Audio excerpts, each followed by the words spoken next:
साथियों आज की इस वीडियो में 80 प्रश्न देखेंगे एसएससी जीडी के लिए और ये पिछली परीक्षाओं पर साथियों आधारित होंगे। जो आपकी एसएससी जीडी की पिछली बार परीक्षा थी उस परीक्षा पर आधारित है ये 80 प्रश्न। तो आप देखिएगा साथियों, अगर ऐसा पेपर आपके एग्जाम में आ जाता है, ऐसी परीक्षा आपको देखने को मिल जाती है तो कितना स्कोर आप कर पाते हैं। और ये 80 प्रश्न साथियों 4 सब्जेक्ट के सिलेक्टेड क्वेश्चन है, यानी कि पहले हिंदी के आप क्वेश्चन देखेंगे, उसके बाद साथियों सामान्य ज्ञान के, फिर आप रीजनिंग के और फिर आप मैथ के।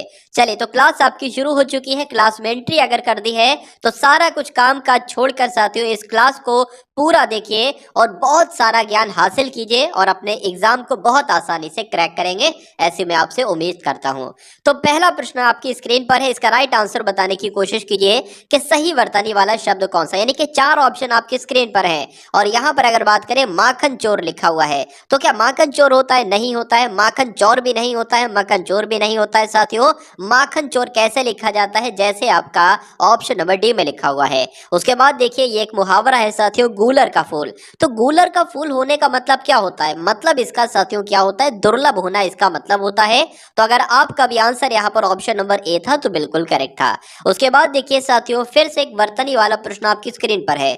आपसे पूछा जा रहा है कि वीणा पाणी कैसे लिखा जाता है, तो कौन से ऑप्शन वाला बिल्कुल सही होगा? वीणा पाणी लिखा हुआ। तो जैसे आपको ऑप्शन नंबर डी में लिखा है वीणा पाणी, इस प्रकार से लिखा जाता है। उसके बाद देखिए चौथे नंबर का प्रश्न आपकी स्क्रीन पर है कि निम्नलिखित में से उस विकल्प का चयन करें जो सिर पर पांव रखकर भागना, यानी कि ये सिर पर पांव रखकर भागने का मतलब क्या होता है? आपने बहुत लोगों के मुंह से सुना होगा, अरे वो तो सिर पर पांव रखकर भागा। तो सिर पर क्या कभी पांव रखे जाते हैं? नहीं रखे जाते हैं, यानी कि बहुत तेज भागने को साथियों कहा जा सकता है वो तो सिर पर पांव रखकर भागा। आंसर आपका डी के साथ जाएगा।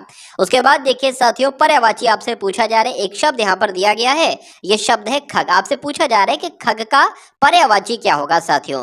तो खग किसे कहा जाता है? खग क्या पशु को कहा जाता है? नहीं, कबूतर को भी नहीं, तोते को भी नहीं साथियों, खग कहा जाता है पक्षी को। इसलिए आंसर अगर आप कहे ऑप्शन नंबर डी के साथ तो बिल्कुल करेक्ट है भाई, बहुत बढ़िया, वेरी गुड क्लास। साथियों मैं आप सभी के लिए जो भी क्वेश्चंस ला रहा हूँ सभी के सभी एकदम एग्जाम लेवल के क्वेश्चन आपके लिए ला रहा हूँ और मैं ऐसी पूरी उम्मीद करता हूँ कि एग्जाम तक अगर आपने साथियों इस सभी वीडियो को देख लिया जो भी आपको दी जाए एग्जाम तक, तो आपका एग्जाम बहुत आसानी से पास हो जाएगा, ठीक है ना। तो आप सभी लोग क्या करेंगे साथियों, वीडियो को तुरंत देखकर लाइक कर दिया करो, इससे मुझे मालूम पड़ जाएगा कि हाँ भाई वीडियो आपको पसंद आ रही है और मुझे इसी तरीके से मेहनत को चालू रखना है।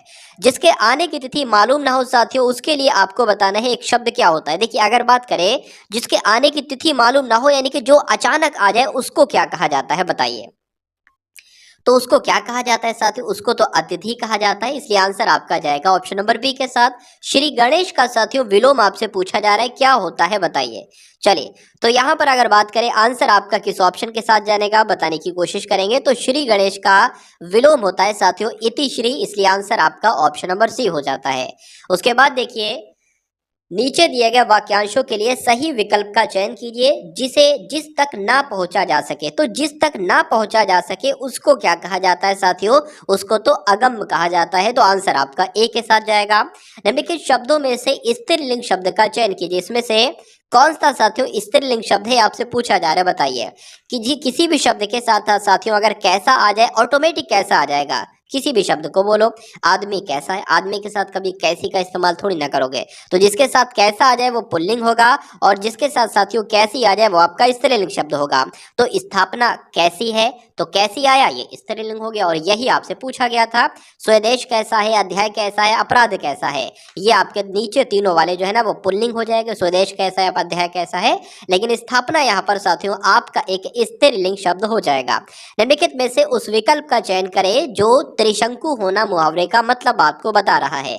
तो त्रिशंकु होना ये एक मुहावरा है, इसका मतलब आपसे पूछा जा रहा है अधर में लटकना, सब जगह रहने वाला, इधर उधर होना या शंकालु होना। तो कहा जा सकता है साथियों अधर में लटकने को क्या कहा जा सकता है? त्रिशंकु होना कहा जा सकता है। आंसर आपका ए के साथ जाएगा। निम्नलिखित उसके बाद यहाँ पर अगर बात करें ना तो निम्नलिखित प्रत्येक शब्द के लिए उसके नीचे दिए गए विकल्पों में से विलोम शब्द, यानी कि आपको साथियों विलोम बताना है। किस शब्द का विलोम बताना है? इहलोक का बताना है कि विलोम क्या होता है साथियों, बताइए। तो इहलोक का विलोम जो होता है ना साथियों, वो परलोक होता है, इसलिए आंसर आपका अगर है ऑप्शन नंबर बी के साथ तो बिल्कुल करेक्ट है। धरती का समानार्थी शब्द अब आपसे पूछा जा रहा है साथियों। देखिए, धरती का समानार्थी शब्द चंचला नहीं होगा, वेपुला नहीं होगा, सरसी भी नहीं होगा, क्या होगा? अचला होगा। ये आपको ध्यान रखना है, परीक्षा में आपसे साथियों पूछा जाएगा। उसके बाद देखिए, कौन सा शब्द बहुवचन है आपसे पूछा जा रहा है, बताइए। तो बहुवचन की अगर बात करें, माता, माता तो एक वचन है, प्राण, प्राण या प्राण आपका ये साथियों कैसा हो जाएगा? बहुवचन हो जाएगा। लड़का भी एक वचन है और किताब भी एक वचन है, तो जिनका आंसर यहाँ पर बी है बिल्कुल करेक्ट है। उसके बाद देखिए, पुरस्कार का विलोम क्या होगा, ये आपसे पूछा जा रहा है साथियों, बताइए। पुरस्कार का मतलब यानी कि जब कोई अच्छा काम करता है तो उसको पुरस्कार दिया जाता है, लेकिन जब कोई गलत काम किया जाता है तो उसको साथियों उसका तिरस्कार होता है। यानी कि पुरस्कार का विलोम अगर पूछे तो तिरस्कार बताना, और तिरस्कार का विलोम अगर पूछे तो पुरस्कार बताना, ये दोनों पॉइंट आपको ध्यान रखना है।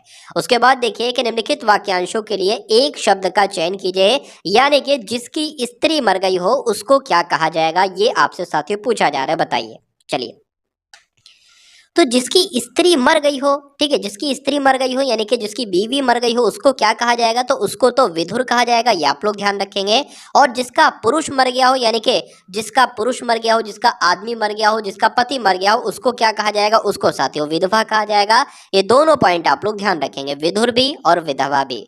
कुर्सी तोड़ना, मुहावरे का मतलब क्या? पहले साथियों क्या होता था कि सरकारी नौकरी मिल जाती थी ना, तो कहा जाता कि अब तो भाई आप कुर्सी तोड़ोगे, लेकिन अब वो जमाना नहीं रहा साथियों, अब सरकारी नौकरी में भी मेहनत करना पड़ती है, ठीक है।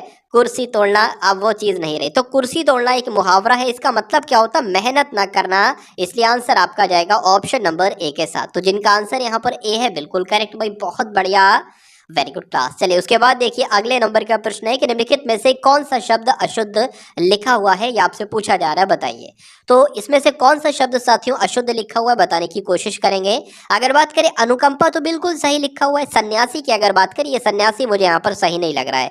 सन्यासी साथियों इस प्रकार से लिखा जाता है, इस प्रकार से सन्यासी, ठीक है ना। वृक्षारोपण भी सही लिखा हुआ है, प्रतीक्षित भी सही लिखा हुआ है। लेकिन अगर बात करें अशुद्ध कौन सा है, तो मैं आपको बता चुका हूँ साथियों, ये सान्यासी लिखा है, जो कि कोई शब्द नहीं होता है। तो आंसर आपका अगर है ऑप्शन नंबर बी के साथ तो बिल्कुल करेक्ट है।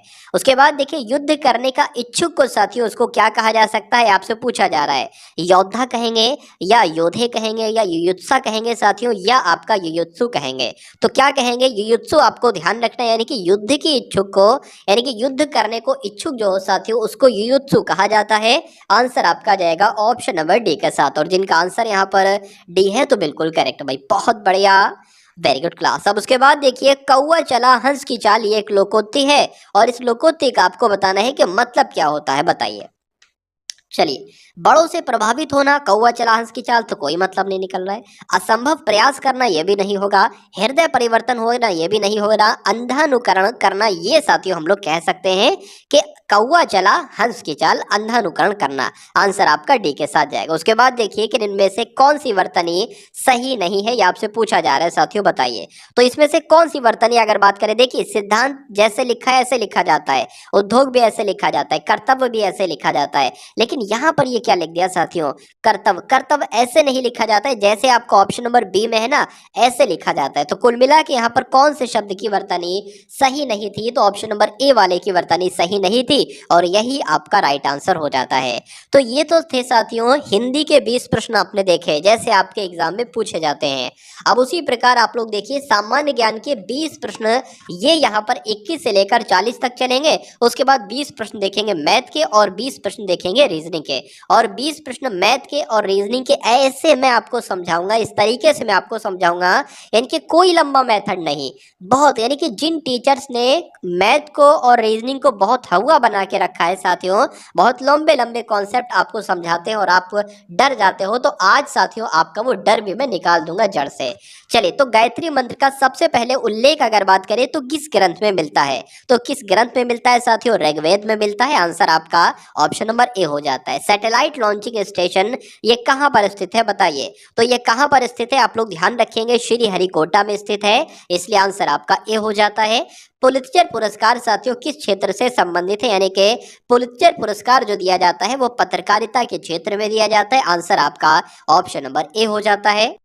कबीर के गुरु का नाम साथियों क्या था, ये आपसे पूछा जा रहा है। तो कबीर के गुरु का नाम क्या था? रामानंद क्या था साथियों? कबीर के गुरु का नाम था। आंसर आपका सी हो जाता है। जहांगीर का मकबरा साथियों ये कहाँ पर स्थित है, आपसे पूछा जा रहा है। तो अगर आपसे एग्जाम में पूछा जाए कि जहांगीर का मकबरा कहाँ पर स्थित है, तो आंसर आपको क्या बताना है?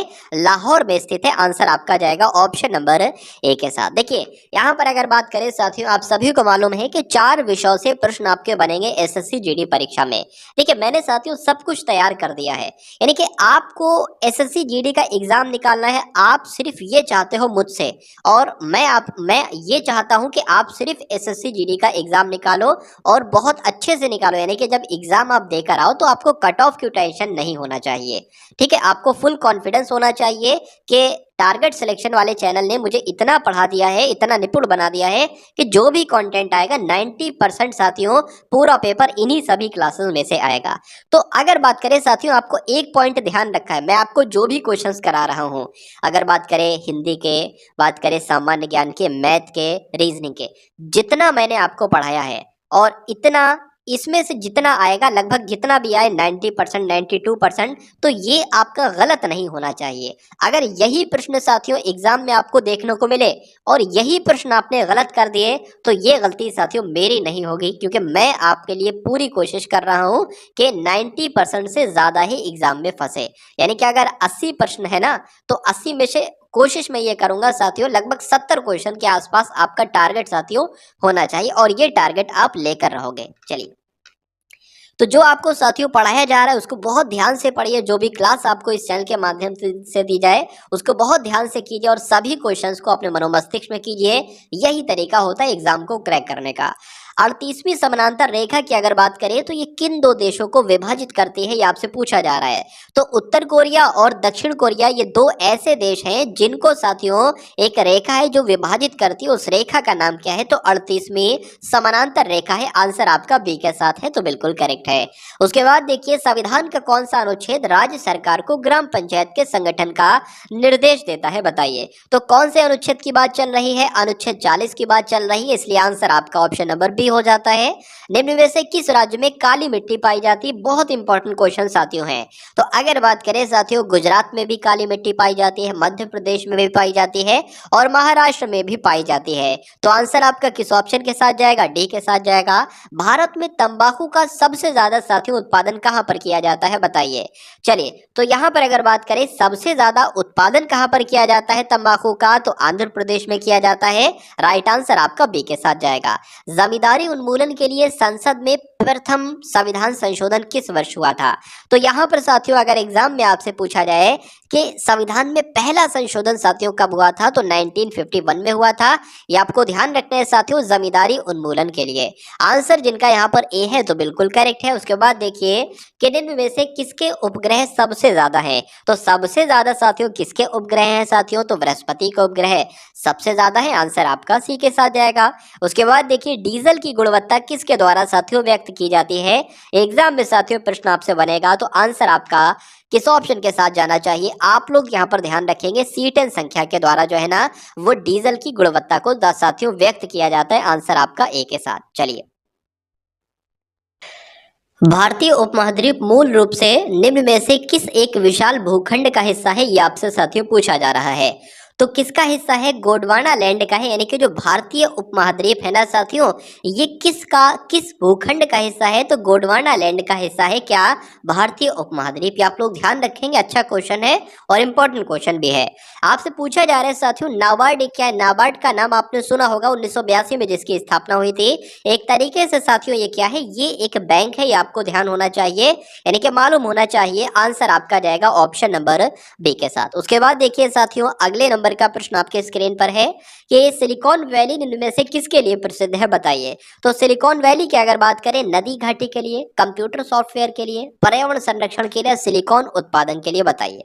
चलिए, तो यहां पर आपका आंसर साथियों किस ऑप्शन के साथ जाएगा बताने की कोशिश करेंगे आप सभी लोग, बताइए। सिलिकॉन वैली साथियों किसके लिए अगर बात करें तो आप लोग ध्यान रखेंगे, सिलिकॉन वैली जो है ना वो कंप्यूटर सॉफ्टवेयर के लिए प्रसिद्ध है। आंसर आपका जाएगा ऑप्शन नंबर साथियों बी के साथ। साहित्य अकादमी ये कहाँ पर स्थित है? मोस्ट इंपॉर्टेंट क्वेश्चन आपकी स्क्रीन पर है, तो आप लोग यहाँ पर ध्यान रखेंगे कि साहित्य अकादमी साथियों नई दिल्ली में स्थित है। आंसर आपका ऑप्शन नंबर ए जाएगा। साहित्य अकादमी कहाँ पर साथियों? नई दिल्ली में। उसके बाद देखिए सरदार स्वर्ण सिंह समिति की अनुशंसा पर भारतीय संविधान में, यानी कि सरदार स्वर्ण सिंह समिति की सिफारिश पर संविधान में 42वें संविधान संशोधन के द्वारा किसे जोड़ा गया था? तो किसे जोड़ा गया था साथियों? मौलिक कर्तव्यों को जोड़ा गया था। आंसर आपका बी के साथ जाएगा। उसके बाद देखिए स्वतंत्र भारत में उत्तर प्रदेश के पहले विधानसभा के अध्यक्ष कौन थे? बहुत इंपॉर्टेंट क्वेश्चन साथियों ये है। तो राजर्षि पुरुषोत्तम दास टंडन का नाम आपको मालूम होना चाहिए, यूपी के प्रथम विधानसभा के अध्यक्ष थे। उसके बाद देखिए ग्रीन मफलर किस प्रदूषण से संबंधित है? बताइए। देखिए साथियों अगर मैं आपको बताऊं, मैं उस पर फोकस नहीं कर रहा हूं। मैं आप अगर बात करें 100% एग्जाम मान लीजिए होता है, तो 100% की अगर बात करें 10% ऐसे क्वेश्चंस आते हैं साथियों, यानी कि 100 में से ऐसे क्वेश्चंस आते हैं जो किसी की भी समझ में नहीं आते हैं। मतलब बहुत एक तरीके के हार्ड लेवल के क्वेश्चंस होते हैं, वो जितना बच्चा पढ़ के जाता है वो उसको पढ़कर कंफ्यूज हो जाता है। तो आपको उस 10% क्वेश्चंस पर आपको ध्यान नहीं देना है। आपको देखना है कि भाई वो 90% कौन से प्रश्न आपसे पूछे जाते हैं जिनको आप कर सकते हो। आप अगर इनकी तैयारी करोगे ना तो एग्जाम कभी निकल नहीं पाएगा। यही तो सही रणनीति होती है। रणनीति क्या होती है साथियों? अब बच्चे इसको सॉल्व करने की कोशिश में लगते हैं कि भाई ये कहाँ से एग्जाम में क्वेश्चन आते हैं, इसको मत पढ़ो। अपने इस वाले पोर्शन को तगड़ा कर लो और ऐसा तगड़ा कर लो कि इन 90% में से जितने भी क्वेश्चन आएंगे मैं सारा करके आऊंगा। यानी कि अगर 90% क्वेश्चन आ रहे हैं ना तो 85% तो मैं साथियों करके आऊंगा। अगर 85 भी नहीं बनते तो 80% तो करके आऊंगा हर हालत में। ठीक है, तो आप उस पर फोकस कीजिए जिस टाइप के मैक्सिमम ज्यादातर क्वेश्चंस आते हैं। चलिए अगर आप उन 10% क्वेश्चन को, 20% क्वेश्चन को नहीं भी करते हैं तो उससे कोई फर्क नहीं पड़ता। सिलेक्शन आपका नहीं रुकेगा साथियों उन क्वेश्चन से। सिलेक्शन आपका उससे रुकता है जो 80% क्वेश्चन आपको करना चाहिए, जो सिंपल टू मॉडरेट होते हैं, जो आप कर सकते हो। अगर वही आप नहीं कर पा रहे हो तो दिक्कत पड़ती है, तो फिर सिलेक्शन नहीं होता है। चलिए तो ग्रीन मफलर साथियों किस प्रदूषण से संबंधित है आपसे पूछा जा रहा है, तो ध्वनि प्रदूषण से संबंधित है। आंसर आपका बी के साथ जाएगा। निम्न में से कौन सी ग्रैंड स्लैम टेनिस प्रतियोगिता घास के मैदान पर खेली जाती है? तो किसकी बात चल रही साथियों? विंबलडन की बात चल रही है। आंसर आपका किस ऑप्शन के साथ जाएगा? ऑप्शन नंबर बी के साथ जाएगा। भाई बहुत बढ़िया, वेरी गुड क्लास। तो अब आपके सामने यहाँ पर रीजनिंग के कुछ इंपॉर्टेंट क्वेश्चंस आएंगे। रीजनिंग के साथियों 20 क्वेश्चन आप लोग देखेंगे, उसके बाद मैथ के यहाँ पर 20 क्वेश्चंस देखेंगे। और ये क्वेश्चन साथियों एसएससी जीडी एग्जाम के लिए बहुत इंपॉर्टेंट है, इसलिए आपको सभी के सभी सवालों को देखना है और उनके कॉन्सेप्ट को देखना है कि किस प्रकार से मैं आपको साथियों यहाँ पर समझा रहा हूँ। देखिए तो रीजनिंग का साथियों पहला सवाल यहाँ पर आया है। आपसे यहाँ पर ये दिखाया जा रहा है कि 4 से 7 मिलकर, यानी कि 4 और 7 मिलकर ये 53 बन गए हैं। उसी प्रकार उसी रूल के अकॉर्डिंग 6 से 9 मिलकर यहाँ पर 87 बन गए हैं। तो 1 से 7 को अगर मिलाया जाए उसी रूल के अकॉर्डिंग तो यहाँ पर कौन सा नंबर बनेगा? सिंपल सी बात आपसे पूछी जा रही है। देखिए अगर यहाँ पर हम लोग बात करें 4 का स्क्वायर 16 हो जाएगा और 7 का स्क्वायर 49 हो जाएगा, तो 53 से बहुत ज्यादा बन जाएगा। यहाँ पर साथियों क्या लॉजिक लगेगा? देखिए अगर यहाँ पर अगर बात करें 7 का स्क्वायर कराएं तो कितना बनेगा साथियों? 49 बनेगा। सिंपल सा, इसमें 4 जोड़ दोगे साथियों, जब 4 जोड़ोगे तो कितना बन जाएगा? 53 ही तो बन जाएगा। उसके बाद अगर बात करें 9 का स्क्वायर करेंगे 81 बन जाएगा, और 81 में जब साथियों 6 जोड़ते हैं तो 87 बन जाएगा। उसी प्रकार 7 का स्क्वायर करेंगे साथियों 49 बन जाएगा, और यहाँ पर जो 1 है ना, 1 जुड़ेगा साथियों तो कितना बन जाएगा? 50 बन जाएगा। तो 50 आपका आंसर यहाँ पर हो जाएगा, और जिनका आंसर यहाँ पर ऑप्शन नंबर सी है तो बिल्कुल करेक्ट है। चलिए अब उसके बाद देखिए अगले नंबर का प्रश्न है कि 1 से 3 बना है, 3 से 8 बना है, 8 से 19 बना है, 19 से 42 बना है, तो 42 से यहाँ पर साथियों कौन सा नंबर बनेगा? देखिए 1 से 3 कैसा हुआ है? ये हुआ है इसकी 2 से गुणा की गई है, 1 की 2 से गुणा की गई है और उसमें 1 जोड़ा गया है तो 3 बन गया। उसी प्रकार साथियों यहाँ पर भी 3 की 2 से गुणा की गई है, 3 दूना 6 और क्या जोड़ दिया गया? 2 जोड़ दिया। उसी प्रकार इसमें साथियों गुणा की गई है 2 से और क्या जोड़ दिया? 3 जोड़ दिया। ठीक है, मतलब यहाँ पर सबकी दो दो से गुणा करना है और जोड़ना क्या क्या है, पहले 1 जोड़ा, फिर 2 जोड़ा, फिर 3 जोड़ा। तो अब साथियों 2 से गुणा करेंगे और कितना जोड़ेंगे, 4 जोड़ेंगे। तो 19 दूना 38 होता है, 38 और 4 आपका 42 होता है। अब इसकी भी साथियों 2 से ही गुणा करेंगे और कितना जोड़ेंगे साथियों, 5 जोड़ेंगे। तो 42 दूना कितना होता है साथियों, 84 होता है। 84 और 5 कितना होता है, 89 होता है। या इसलिए आंसर आपका जो जाएगा वो ऑप्शन नंबर सी के साथ जाएगा। चलिए उसके बाद देखिए अगले नंबर का प्रश्न आपके स्क्रीन पर है। A3T Z7R G16P J35N और M74L। उसके बाद यहाँ पर आपको बताना है क्या आएगा। तो पहले को देखिए साथियों, ये A से D हुआ है 3 बढ़ाया गया है, D से G हुआ है साथियों 3 बढ़ाया गया है, G से J हुआ है तो तब भी साथियों 3 बढ़ाया गया है, और J 10 पर होता है, M 13 पर होता है, 3 बढ़ाया गया है। तो इसमें अगर साथियों 3 बढ़ाएंगे तो 16 आ जाएगा, यानी कि 16 पर आता है साथियों P। ठीक है, उसके बाद 3 से साथियों यहाँ पर क्या हुआ है, 7 हुआ है। कितना बढ़ाया गया है आप लोगों ने देखा, 3 से 7 हुआ है, फिर ये 7 से एकदम 16 हो गया है। तो यहाँ पर क्या 3 3 ऐसे करके क्या क्या बढ़ाएंगे, यहाँ पर ये देखा जा रहा है 3 में वैसे 4 बढ़ाएंगे तो 7 होगा ना। तो यहाँ पर अगर बात करें साथियों, ये इससे डबल से ज्यादा हो गया है, फिर ये इससे डबल से ज्यादा हो गया है। तो क्या 2 से गुणा करा है, एक बार देख लेते हैं हम गुणा करा के। 3 दूना 6, 6 और इसमें 1 जोड़ेंगे तो ये 7 हो जाएगा। उसी प्रकार 7 दूना आपका 14 हो जाएगा। तो फिर हमें 2 जोड़ना पड़ेगा 16 बनाने के लिए। इसकी भी जब गुणा 2 से करेंगे तो 16 दूना 32 हो जाएगा। 1 जोड़ा 2 जोड़ा तो जाहिर सी बात है साथियों अब 3 जोड़ेंगे 35 बनाने के लिए। अब 35 से 74 बनाने के लिए साथियों इसकी गुणा 2 से करेंगे, 35 दूना 70 होता है, और 3 जोड़ा तो अब जाहिर सी बात है 4 जोड़ेंगे। अब 74 की भी गुणा साथियों 2 से कराएंगे, और अब कितना जोड़ना पड़ेगा, 5 जोड़ना पड़ेगा। ठीक है, 3 जोड़ा 4 जोड़ा तो 5 जोड़ेंगे। तो 74 साथियों दुना कितने होते हैं, 148 होते हैं, और 5 अगर इसमें जोड़ दिया जाए तो साथियों कितने हो जाएंगे, 153 हो जाएंगे। ये आपको ध्यान रखना है। तो यहाँ पर साथियों 153 कहीं पर आ रहा है, 153 एक ही ऑप्शन में आ रहा है, तो ऑप्शन नंबर डी आपका राइट आंसर हो जाता है। ठीक है ना। अब अगर चेक करना हो तो आगे भी आप चेक कर सकते हैं। टी से आर हुआ यानी कि 2 की कमी हुई, आर से टी हुआ 2 की कमी हुई, तो यहाँ पर भी साथियों 2 की कमी ही हो रही है। उसके बाद देखिए अगले नंबर का प्रश्न है कि 1 से 3 हुआ। ये तो साथियों पिछला वाला क्वेश्चन आ गया, ये वाला। चलिए कोई बात नहीं, इसको स्किप कर देते हैं। अब उसके बाद देखिए साथियों डायरेक्शन का क्वेश्चन आपके स्क्रीन पर है। तो यहाँ पर साथियों है कि नरेंद्र उत्तर की ओर 12 किलोमीटर चलता है। तो नरेंद्र को क्या 12 किलोमीटर चला दे साथियों उत्तर की ओर, बिल्कुल चलाना पड़ेगा। तो आपको मालूम होना चाहिए उत्तर 4 दिशाएं होती हैं। आप एग्जाम हॉल में बैठे, मैं आपको हर बार बताता हूँ, आप मान लीजिए एग्जाम हॉल में ये बैठे हैं, अगर क्वेश्चन में उत्तर की तरफ चलाना है तो ऊपर की तरफ चलाना है, उत्तर आपका ये हमेशा होगा। उसके बाद दक्षिण की तरफ चलाना है तो नीचे की तरफ चलाना है, और पूर्व की तरफ तो इधर चलाओगे, और साथियों पश्चिम की तरफ तो इधर चलाओगे। कहा जा रहा है कि नरेंद्र उत्तर की तरफ 12 किलोमीटर चलता है, तो 12 किलोमीटर साथियों हमने उत्तर की तरफ चला दिया। फिर पश्चिम की ओर साथियों 10 किलोमीटर चलता है, पश्चिम किधर है, इधर है ना, तो पश्चिम आपका 10 किलोमीटर मैंने यहाँ पर चला दिया। उसके बाद कहा जा रहा है कि और 12 किलोमीटर दक्षिण की तरफ चलता है, यानी कि 12 किलोमीटर चलेगा तो यहीं पर साथियों आ जाएगा। उसके बाद वह उस बिंदु से कितना दूर है जहां से उसने चलना प्रारंभ किया था, यानी कि पूछा जा रहा है यहां से कितनी दूरी है। तो जब 10 दूरी ये है तो 10 दूरी साथियों ये भी होगी। तो आंसर आपका किस ऑप्शन के साथ जाएगा, ऑप्शन नंबर डी के साथ जाएगा, 10 किलोमीटर। आंसर अगर आपका है ऑप्शन नंबर डी के साथ तो बिल्कुल करेक्ट है। उसके बाद देखिए नेक्स्ट नंबर का क्वेश्चन आपकी स्क्रीन पर है। चलिए यहाँ पर अगर बात करें ना साथियों कि यदि रीजन को सांकेतिक भाषा में 5 लिखा जाता है, बिलीव्ड को सांकेतिक भाषा में 7 लिखा जाता है, तो गवर्नमेंट को साथियों क्या लिखा जाएगा, इतना सवाल आपसे पूछा जा रहा है। तो ऐसे कैसे बन गया साथियों, देखिए यहाँ पर लेटर तो 6 है लेकिन यहाँ पर 5 लिखा रहा है। यहाँ पर लेटर कितने, 1 2 3 4 5 6 7 8, 8 लेटर है, 7 लिखा जा रहा है। मतलब जितने लेटर होंगे उससे एक कम करके लिखा जाएगा। तो मेरे हिसाब से साथियों कितने लेटर है, 1 2 3 4 5 6 7 8 9 10, 10 लेटर है। तो एक कम करके अगर बात करें तो 9 लिखा जाना चाहिए। क्या 9 ऑप्शन में है, तो बिल्कुल है साथियों। आंसर आपका जाएगा ऑप्शन नंबर सी के साथ। उसके बाद देखिए अगले नंबर का क्वेश्चन आपके स्क्रीन पर है, देखिए और बताइए कि राइट आंसर यहाँ पर आपका क्या हो सकता है, बताइए। देखिए 15 और 19 से 34 बना है, 49 और 13 से 62 बना है, तो 36 और 26 से यहाँ पर क्या बनेगा, एक बार इनका टोटल करके देखिए। सबसे पहले जोड़ ही करके देख लिया करिए।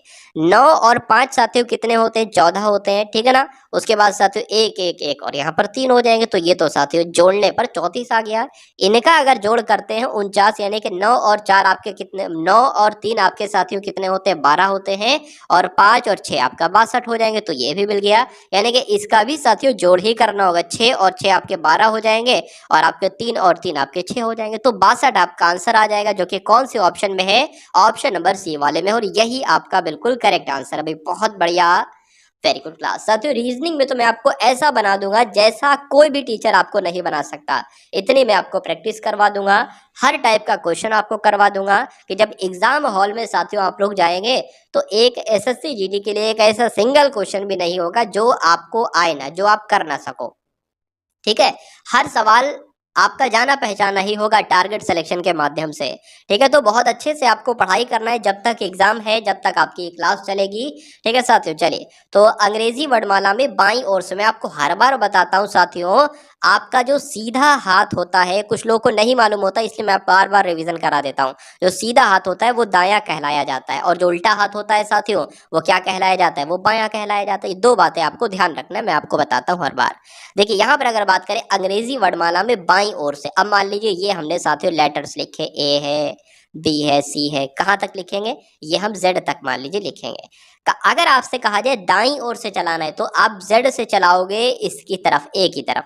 अगर आपसे कहा जाए बाईं ओर से चलाना है तो आप इस तरफ से चलाओगे, जेड की तरफ। ठीक है, इसमें कहा गया अंग्रेजी वर्णमाला में बाईं ओर से 15वें और, तो बाईं ओर से 15वां क्या हो जाएगा, बाईं ओर से 15वां ऐसे यहाँ पर चलेंगे तो 15वां नंबर यहाँ पर आ जाएगा, और 15 पर साथियों ओ होता है। उसके बाद कहा गया है कि बाईं ओर से 15वें और दाईं ओर से 10वां, तो दाईं ओर से यानी कि जेड की तरफ से चलाना है। जेड की तरफ से अगर 10वां होगा तो कौन सा होगा, हमें नहीं पता है मान लीजिए, तो हम क्या करेंगे 27 में से 10 घटा देंगे।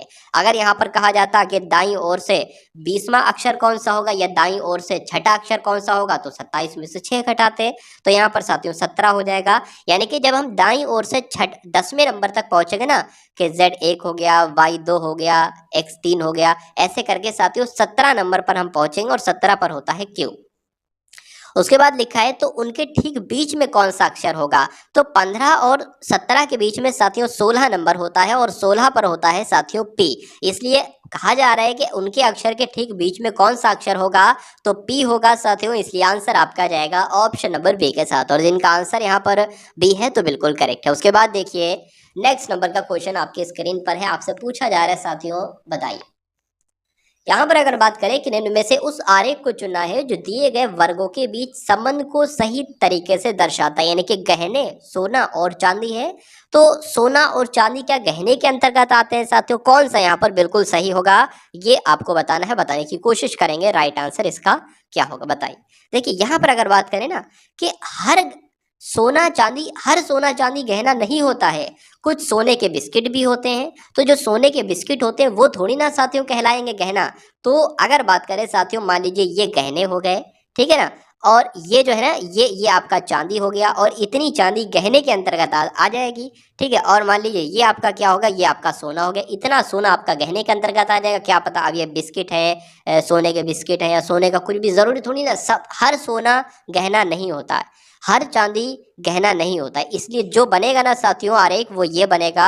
और ऐसा कहाँ पर बना हुआ है, ऑप्शन नंबर सी बना हुआ है। बहुत सारे लोग ऑप्शन नंबर डी को लगाएंगे, ऑप्शन नंबर डी जो कि साथियों गलत हो जाएगा। अब उसके बाद देखिए नेक्स्ट नंबर का क्वेश्चन आपकी स्क्रीन पर है, बताइए। चलिए देखिए बहुत ध्यान से देखेंगे साथियों, मीनू कल्पना से लंबी है लेकिन पूर्वी से नाटी है, गीता प्राची से नाटी है और प्राची उतनी लंबी नहीं है जितनी कल्पना लंबी है। यदि ये सभी ऊंचाई के क्रम में खड़ी हो तो इनमें से मध्य में कौन होगा, यानी कि बीच की आपसे पूछी जा रही है। तो जो जो कहा जा रहा है वो आप कर लो। मीनू कल्पना से लंबी है, यानी कि मीनू जो है वो कल्पना से लंबी है, तो मीनू को हम साथियों यहाँ पर रखेंगे। ठीक है, मीनू कल्पना से लंबी है तो कल्पना जाहिर सी बात है उसके नीचे आ जाएगी। उसके बाद कहा है लेकिन पूर्वी से नाटी है। मीनू के बारे में कहा जा रहा है कि मीनू जो है ना वो कल्पना से तो लंबी है लेकिन पूर्वी से नाटी है, या तो पूर्वी साथियों वो ऊंची हो जाएगी, इससे पूर्वी यहाँ पर आ जाएगी। उसके बाद लिखा है गीता जो है ना, गीता प्राची से नाटी है। अब गीता और प्राची नहीं पता तो भैया गीता और प्राची हम साइड बना लेते, क्या पता गीता प्राची इसके ऊपर भी जा सकती है, गीता प्राची से नीचे भी आ जाए, तो साइड बना लो, ज्यादा समझदारी काम रहेगा। तो क्या कहा जा रहा है साथियों, गीता जो है ना ये प्राची से नाटी है, तो प्राची ऊपर आ जाएगी, ठीक है। प्राची से नाटी, और प्राची जो है, प्राची उतनी लंबी नहीं है जितनी कल्पना है। अच्छा अच्छा अच्छा, मतलब प्राची जो है उतनी लंबी नहीं है जितनी कल्पना है, मतलब कल्पना ज्यादा लंबी है, इसका मतलब कल्पना से छोटी होगी प्राची और प्राची से छोटी होगी गीता। तो ये सिस्टम साथियों आप बना है। उसके बाद लिखा है, देख लेते हैं, जितनी कल्पना लंबी नहीं है, ठीक है। उसके बाद लिखा है यदि वे सभी ऊंचाई के क्रम में खड़ी हो, बिल्कुल ऊंचाई के क्रम में ही तो खड़ी है, कि सबसे छोटी गीता है, फिर प्राची है, फिर कल्पना है, फिर बीनू है, फिर पूर्वी है। उसके बाद कहा है कि तो इनके मध्य में कौन सा होगा, तो मध्य में तो देखिए साथी यही होगा, दो इधर हो गई, दो इधर हो गई, मध्य में कौन रहा, बीच में कौन रहा, कल्पना ही तो रही। इसलिए सही जवाब आपका क्या होगा, ऑप्शन नंबर सी यानी कि कल्पना के साथ जाएगा। अब उसके बाद देखिए अगले नंबर का प्रश्न है कि रविशंकर जिस प्रकार से सितार से संबंधित है, यानी कि ये तो सितार वादक है, उसी प्रकार बिस्मिल्ला शाह की अगर बात करें, बिस्मिल्ला खान की बात करें, तो ये तो साथियों शहनाई से संबंधित है। इसलिए आंसर आपका अगर है ऑप्शन नंबर सी तो बिल्कुल करेक्ट है। उसके बाद देखिए 112 का संबंध साथियों जो है ना यहाँ पर जताया जा रहा है 448 से, तो 221 का संबंध साथियों किससे हो जाएगा, ये आपसे यहाँ पर पूछा जा रहा है। देखिए सिंपल सी बात है, 112 देखिए ये एक का दो, एक का चार हो गया, ठीक है, एक का चार हो गया, दो का आठ हो गया, मतलब कि गुणा चार से कराई जा रही है। जब गुणा चार से कराओगे, चार दूना आठ, चार एकम चार, चार एकम चार, तो ये बनेगा। तो इसकी भी साथियों चार से ही गुणा कराएंगे, तो क्या आ जाएगा, चार एकम चार, चार दूना आठ, चार दूना आठ, यानी कि 884 आ जाएगा, जो कि आपका ऑप्शन नंबर सी में है। उसके बाद देखिए साथियों नेक्स्ट नंबर का क्वेश्चन आपकी स्क्रीन पर है। यहाँ पर आपको दिखाया जा रहा है कि यदि किसी सांकेतिक भाषा में बैड को क्या लिखा जाता है साथियों, बैड को YZW लिखा जाता है, और SAME को क्या लिखा जाता है, HZNV लिखा जाता है, तो LOVE को क्या लिखा जाएगा। मैं आपको साथियों यहाँ पर देखिए सिंपल सी बात है, ए को यहाँ पर जेड लिखा गया है, यानी कि ए का अपोजिट लेटर क्या होता है, जेड होता है। बी का अपोजिट लेटर क्या होता है, वाई होता है। इसी से आप समझ जाओगे ये अपोजिट लेटर वाला है। वैसे तो आप सभी के अपोजिट लेटर याद कर लीजिए कि ए का जेड होता है, बी का वाई होता है, सी का उसके बाद साथियों एक्स होता है, ये सभी आपको मालूम होना चाहिए। लेकिन अगर कोई नहीं आपको आ रहा है तो सिंपल सी बात है, जैसे कि अगर मैं आपसे कहूँ कि डी का अपोजिट लेटर क्या होता है, तो आप नहीं मालूम है, लेकिन डी का आपको वो तो मालूम है कि डी कौन से नंबर पर आता है, 4 पर आता है, तो उसको आप 27 में से घटा दो। जब आप 27 में से इसको साथियों घटा दोगे तो आपको मिल जाएगा अपोजिट लेटर। तो साथियों 7 में से 4 जाएगा, 3 बचेगा, और यहाँ पर तो यानी कि 23 नंबर पर साथियों क्या होता है, डब्ल्यू होता है। तो डी का अपोजिट लेटर साथियों डब्ल्यू हो जाएगा, ठीक है। तो साथियों ये सिस्टम होता है। तो यहाँ पर अगर बात करें बी का सबका अपोजिट लेटर है, देख लीजिए एक बार, ठीक है। एल के अपोजिट लेटर की अगर साथियों बात करेंगे तो यहाँ पर क्या आना चाहिए, एल का अपोजिट लेटर। तो एल का अपोजिट लेटर साथियों ओ होता है, और एल का ओ होता है, ओ का साथियों एल होता है, और साथियों वी का ई होता है, और ई का साथियों वी होता है। तो OLEV कहाँ पर लिखा हुआ है, ये तो ऑप्शन नंबर डी में लिखा हुआ है। तो यही आपका बिल्कुल करेक्ट आंसर हो जाता भाई, बहुत बढ़िया, वेरी गुड क्लास। निम्नलिखित अक्षरों का कौन सा समूह रिक्त स्थानों पर क्रमवार रखने से दी गई अक्षर श्रृंखला को पूरा करेगा। यानी कि ये जो खाली जगह साथियों है ना, इसमें आपको बताना है कौन से लेटर आएंगे ऑप्शन में से। तो इस सवाल को जब भी आप करने बैठो तो सबसे पहला आप काम क्या करो, सबसे पहले लेटर देखो कितने हैं, 1 2 3 4 5 6 7 8 9, यानी कि देखिए 9 कुल मिला के लेटर हैं। तो 9 लेटर कैसे बढ़ सकते हैं, 3 3 3 के पेयर में ही बढ़ सकते हैं। तो 3 3 3 के पेयर में इनको काट लो, 1 2 3, ये आपका एक अलग पेयर हो गया, 1 2 3 ये आपका एक अलग पेयर हो गया, और 1 2 3, यानी कि यहाँ पर अगर बात करें देखिए पहला और अंतिम जो लेटर है ना वो MM है। तो यहाँ पर तो M आ गया, यहाँ पर साथियों M आएगा। अब पहला और अंतिम लेटर MM है तो यहाँ पर भी M आएगा और यहाँ पर भी M आएगा, यानी कि MAM ऐसे बनेगा, MAM ये भी बन गया, तो MAM ये भी, यानी कि यहाँ पर भी A आएगा। तो कौन कौन से मैंने लेटर लिखे हैं, मैंने A और MMM लिखा है, तो AMMM। और ऐसा कहाँ पर लिखा हुआ है साथियों, ऐसा तो ऑप्शन नंबर डी में लिखा हुआ है, इसलिए राइट आंसर आपका जो होगा वो ऑप्शन नंबर डी के साथ जाएगा। और जिनका आंसर यहाँ पर डी है तो बिल्कुल करेक्ट है। चलिए उसके बाद देखिए साथियों के निम्नलिखित विकल्पों में से विषम अक्षर आपको बताना है, यानी इसमें से सबसे विषम कौन सा है। तो इसमें से सबसे विषम निकालने के लिए साथियों इसकी लेटर पोजीशन हमें लिखना होगी। एन होता है साथियों 14 पर, पी होता है 16 पर और आर होता है 18 पर। उसके बाद साथियों डी होता है 4 पर, सी होता है 3 पर और बी होता है 2 पर। आर होता है 18 पर, क्यू 17 पर और पी 16 पर होता है। उसी प्रकार एच 8 पर, जी 7 पर, एफ 6 पर होता है। तो अब मुझे यहाँ पर बताना है कि क्या यहाँ पर साथियों डिफरेंस है। देखिए एक यहाँ पर कम हुआ, फिर से कम हुआ, यहाँ पर एक कम किया गया, यहाँ पर कम किया गया, एक यहाँ पर कम किया गया, एक यहाँ पर कम किया गया, लेकिन यहाँ पर दो बढ़ाए जा रहे हैं और दो बढ़ाए जा रहे हैं। तो सबसे अलग कौन सा होगा? ऑप्शन नंबर ए वाला होगा और यही आपका राइट आंसर हो जाता है। उसके बाद देखिए नेक्स्ट नंबर का क्वेश्चन आपके स्क्रीन पर, यहाँ पर भी आपको साथियों सबसे अलग पूछा जा रहा है। कौन सा सबसे अलग है बताइए। देखिए एक होते हैं भाज्य संख्याएं और एक होती हैं अभाज्य संख्याएं। भाज्य संख्याएं वो होती हैं जो किसी न किसी संख्या से कट जाती हैं एक के अलावा। एक से तो सभी संख्याएं कटती हैं, एक के अलावा अगर किसी संख्या से कोई संख्या कट रही तो वो भाज्य संख्या कहलाएगी। तो ये तो साथियों 2 से कटती है, 7 से कटती है, भाज्य संख्या है। ये भी 2 से कटती है, 3 से कटती है, भाज्य संख्या है। ये भी साथियों 5 से कटती है और 3 से कटती है, भाज्य संख्या है। लेकिन ये साथियों एक के अलावा किसी से नहीं कटती है। वैसे तो एक से ये भी कट जाएगी, ये भी कट जाएगी, ये भी कट जाएगी, लेकिन ये एक के अलावा किसी से नहीं कटती है, ये खुद से ही कटेगी फिर जाके। तो ये कैसी संख्या हो जाएगी? ये साथियों एक अभाज्य संख्या हो जाएंगी और बाकी सारी भाज्य संख्या है। इसलिए आंसर आपका किस ऑप्शन के साथ जाएगा? बी के साथ जाएगा। चलिए अब उसके बाद देखिए नेक्स्ट नंबर का क्वेश्चन आपकी स्क्रीन पर है। यहाँ पर साथियों अगर बात करें किसी सांकेतिक भाषा में OKAPERU का अर्थ होता है फाइन क्लॉथ। क्या? ओके और पेरू का मतलब होता है फाइन क्लॉथ। और उसके बाद लिखा है मेटा लिसा का अर्थ होता है क्लियर वाटर और डोना लिसा पेरू का मतलब होता है फाइन क्लियर वेदर हो। तो इसी भाषा में वेदर का सांकेतिक कोड क्या होगा? देखिए वेदर का सांकेतिक, वेदर कहाँ पर लिखा है? वेदर यहाँ पर लिखा है, यानी कि इस वाले में। तो वेदर का कोड क्या हो सकता है? डोना भी हो सकता है, लिसा भी हो सकता है और पेरू भी हो सकता है। यानी कि आंसर आपका जो होगा वो तो या तो डोना हो सकता है या लिसा हो सकता है या पेरू हो सकता है। ठीक है ना? तो आंसर क्या हो सकता है साथियों? या तो आपका डोना हो सकता है, पेरू हो सकता है, लिसा हो सकता है। ये आंसर नहीं हो सकता, तो ये ऐसे ही आपका कट जाएगा। ठीक है, इसको नीचे कर लेते हैं हम। देखिए अब यहाँ पर वेदर का कोड जानने से पहले हमें मालूम होना चाहिए, ठीक है, वैसे वेदर का डायरेक्ट कोड आपको नहीं मिल पाएगा कि डोना है, लिसा है, पेरू है। उसके लिए फाइन का और क्लियर का कोड निकालना पड़ेगा। तो देखिए यहाँ पर भी फाइन का कोड डोना, लिसा, पेरू में से कुछ हो सकता है और फाइन यहाँ पर भी लिखा हुआ है। ठीक है, यानी कि फाइन का कोड यहाँ पर होगा। तो फाइन का कोड इसमें से और इसमें से क्या सेम है? इसमें से साथियों क्या सेम है? इसमें से पेरू सेम है। यानी कि फाइन का जो कोड साथियों निकल कर आएगा वो क्या निकल कर आएगा? पेरू निकल कर आएगा। ठीक है, तो अब पेरू भी आंसर नहीं हो सकता। उसके बाद क्लियर लिखा हुआ है, क्लियर यहाँ पर लिखा हुआ है। क्लियर का कोड क्या है? मेटा या लिसा हो सकता है।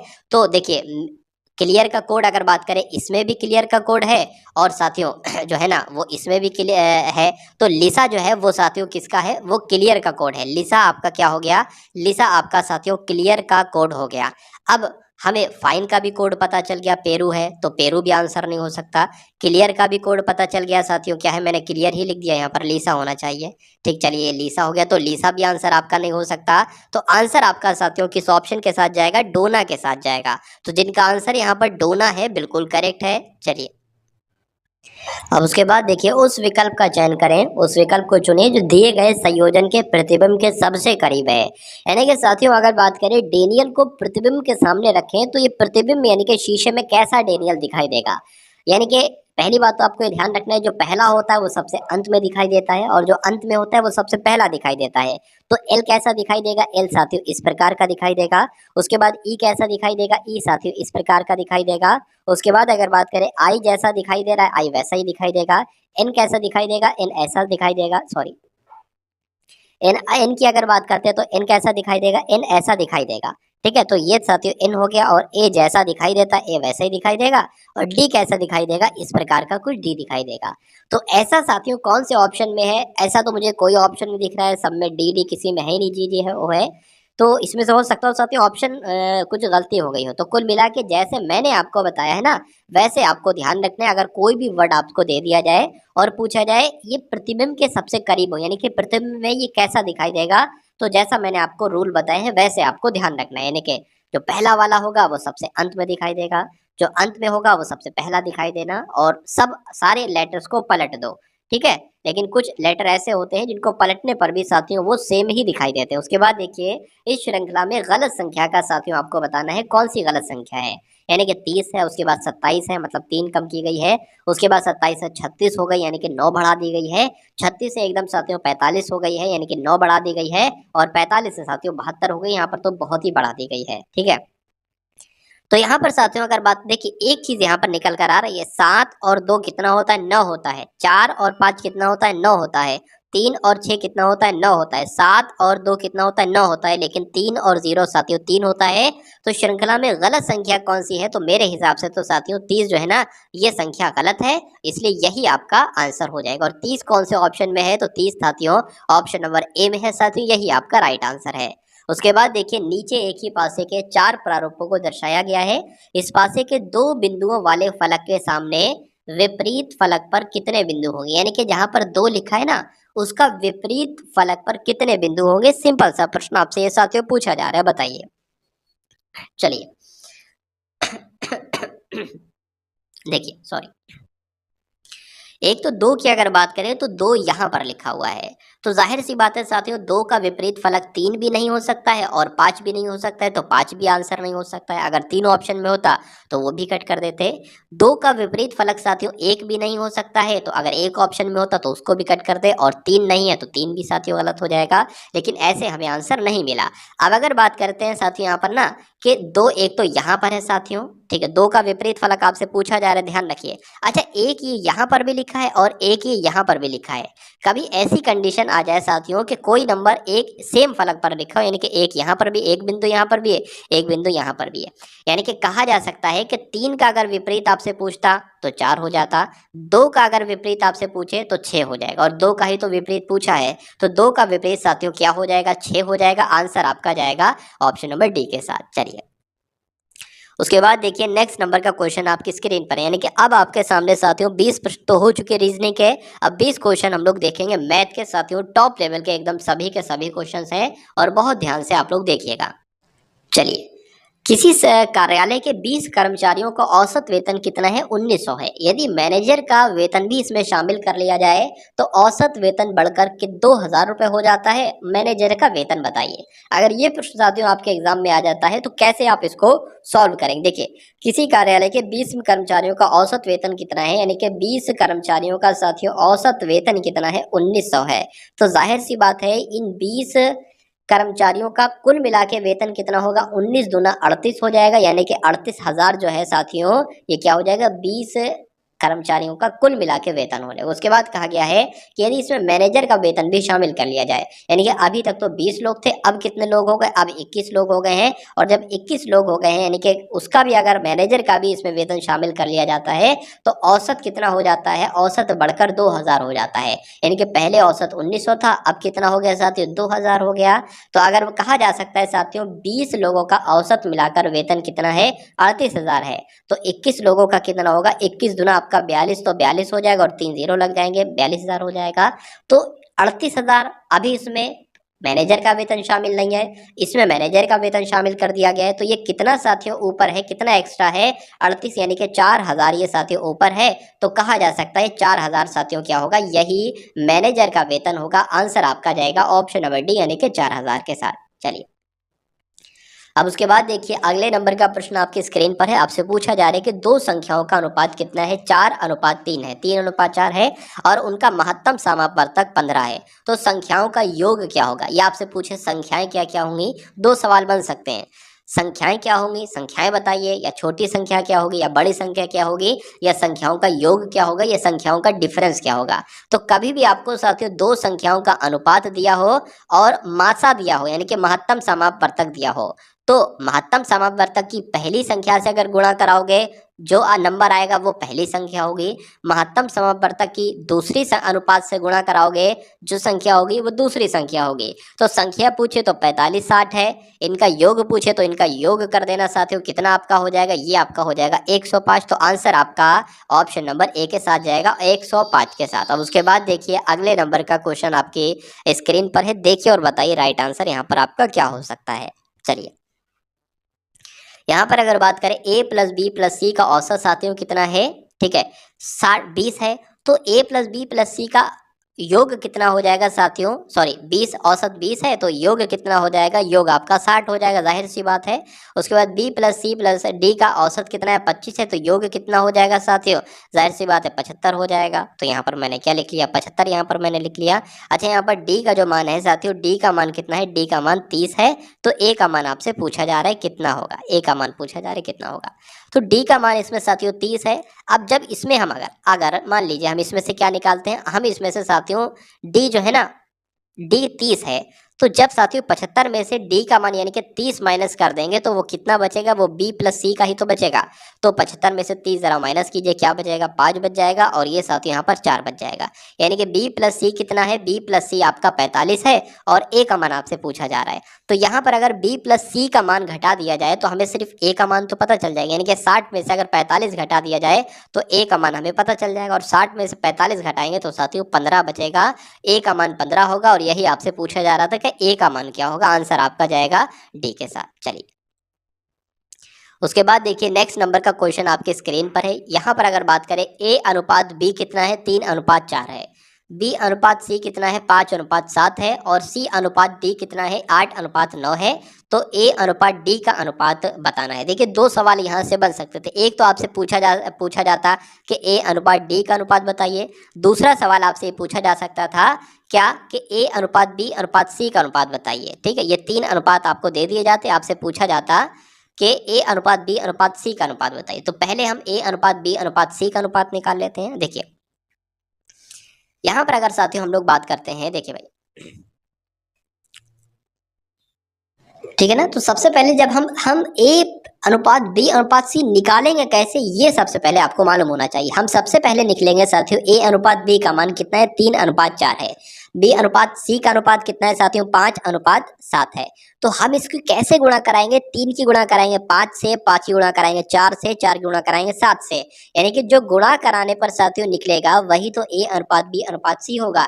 यानी कि जब 3 की 5 से गुणा कराएंगे तो a का मान निकलेगा 3 पंजे 15, 5 की 4 से गुणा कराएंगे 5 चौक 20, ये मान निकलेगा b का, और 4 की गुणा 7 से कराएंगे तो ये मान निकलेगा साथियों c का। तो यही तो a अनुपात b अनुपात c है, बस इसको एक बार कट कर लो अगर कट हो पा रहा है, लेकिन ये कट हो नहीं पाएगा, तो यही आपका क्या हो जाएगा, a अनुपात b अनुपात c। ठीक है, अगर आपसे पूछा जाता कि a अनुपात c का अनुपात कितना है तो आप बता देते कितना है, 15:28 है, लेकिन यहाँ पर a अनुपात d का अनुपात पूछा गया है। अब a अनुपात d, देखिए a अनुपात d का अनुपात निकालने से पहले हमें क्या मालूम करना होगा, a अनुपात b अनुपात c अनुपात d, चारों निकल जाएंगे तो हम a का भी बता देंगे d का भी बता देंगे, सिंपल। तो पहले सबसे चारों ही निकालना पड़ेंगे, हमारी मजबूरी है।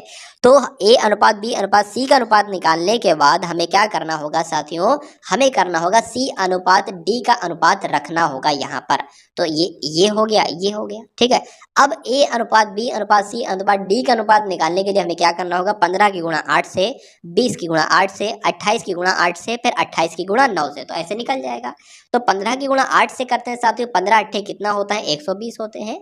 20 की गुणा 8 से करते हैं 160 हो जाएंगे। 28 की गुणा 8 से करेंगे तो अट्ठू अट्ठू आपके कितने हो जाएंगे, अट्ठू अट्ठू आपके साथियों 64 हो जाएंगे, और 8 दूना 16 और 6 आपका कितना हो जाएगा, 22 हो जाएगा। ठीक है, अब 28 की गुणा 9 से भी कराना है तो कितना हो जाएगा, अगर बात करें 9 अट्ठे 72 आपके हो जाएंगे। ठीक, एक सेकंड, 9 अट्ठे आपके कितने हो जाएंगे, मैं करा लेता हूँ सही तरीके से। यहाँ पर ये मैंने खींच दी लाइन, और ये 9 अट्ठे आपके 72 हो जाएंगे, और 7 बच जाएगा। ठीक है, 9 दूना 18 हो जाएगा, 18 और 7 साथियों कितना होता है, 25 होता है, यानी कि ये आ जाएगा। ये a अनुपात b अनुपात c अनुपात d तो आया है, लेकिन हमें a अनुपात d हम निकाल लेते हैं। a अनुपात d, a कितना है 120 है, और साथियों d कितना है 252 है, 252। इसका बस क्या, इसको वो कर लो साथियों, कट कर लो, यहाँ पर 60 आ जाएगा, ये आपका कितना आ जाएगा, 2 एकम 2, ये आपका 26 आ जाएगा। फिर से कट करोगे 60 को 2 से तो 30 आ जाएगा, ये आपका कितना आ जाएगा साथियों, इतना आ जाएगा। 3 से कट कर लो, 3 एकम 3 आ जाएगा, 3 दूना इतना आ जाएगा, 10 21 आ जाएगा। 10 21 साथियों ऑप्शन में है तो बिल्कुल है, आंसर आपका जाएगा ऑप्शन नंबर डी के साथ। ठीक है ना, तो बहुत साथियों आसान तरीके से मैंने आपको समझाया, इसलिए समय ज्यादा लगा है, लेकिन मैं यहाँ पर अगर करता तो 40 सेकंड से ज्यादा का टाइम नहीं लगता, 40-45 सेकंड से ज्यादा का टाइम नहीं लगता। राहुल 12 किलोमीटर की चाल से 12 किलोमीटर घंटा की चाल से कार्यालय जाता है और 10 किलोमीटर की घंटा की चाल से वापस आ जाता है। यानी कि एक साथियों दूरी है, वो दूरी कितने भी किलोमीटर हो सकती है।